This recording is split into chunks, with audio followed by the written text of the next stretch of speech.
Hi, I'm Toby Porterfield, Director of Supply Chain Management here at Towson University. We're here tonight for the Supply Chain Management Forum, and with me is Joe Greco, the Deputy Director of Marketing from the Port of Baltimore. Now, Joe, here at Towson University, we actually have a joint program with a university in Panama, and I was down there teaching, and I've seen some of the huge changes that are being made and improvements to the Panama Canal facility. And I understand by 2014 they actually will be ready to open their new locks, which will double their capacity, not only from a throughput standpoint, but also they'll be able to process much larger vessels. So how do you see that really affecting our logistics and supply chain here in Baltimore? Well, Toby, we're very excited about the changes that are happening in Panama. And we're one of two ports on the East Coast that are going to be, quote-unquote, big ship ready for when this expanded Panama Canal is completed. Most people aren't aware that Baltimore has had a 50-foot shipping channel for many, many years, and we did that for the coal and the iron ore industry, Sparrows Point. As a secondary benefit, has put us in a terrific position to handle these larger ships that are currently on the water.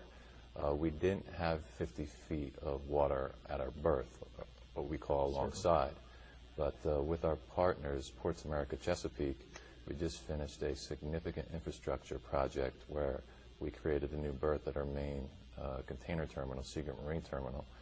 Seagirt was 3 berths. It's recently 4 berths. The 4th berth is 50 feet of water. Right now, as we speak, there's 4 new cranes on a ship coming from China that will be positioned on that new berth that are specifically designed to handle these much larger vessels that will be transiting the Panama Canal. So on top of how Baltimore is positioned, there's a couple other things happening on the East Coast that are shifting the dynamics of the supply chain.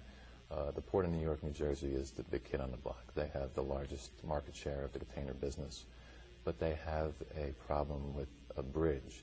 The Bayonne Bridge doesn't have enough air draft for these larger ships to get under. So they are rushing. They're somewhat in a frenetic pace to get that bridge modified so the larger ships can get underneath. But that's not going to be done at the earliest until 2016. Most in the industry say 2018.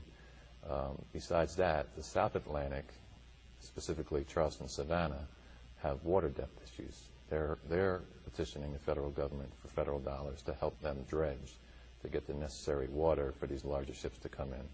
So when you look at the East Coast and ports that are ready, there's the Port of Baltimore and Norfolk. Inherent advantage that the Port of Baltimore has is we have a much larger consumer base. So when these big ships are looking at ports to call, we feel that there's an advantage of coming up the bay to tapping into our consumer base, which is actually the 3rd largest in the country behind New York and LA. So we feel that the Panama Canal is certainly going to change the dynamics of the East Coast shipping, and we're in a very good position to take advantage of that. We're working not only very closely with our partners, Ports America, but also CSX to enhance our intermodal high-cube double-stack capability, which, as you know, is very important to reach the discretionary markets. Anything typically past 400 miles is better served via rail than truck.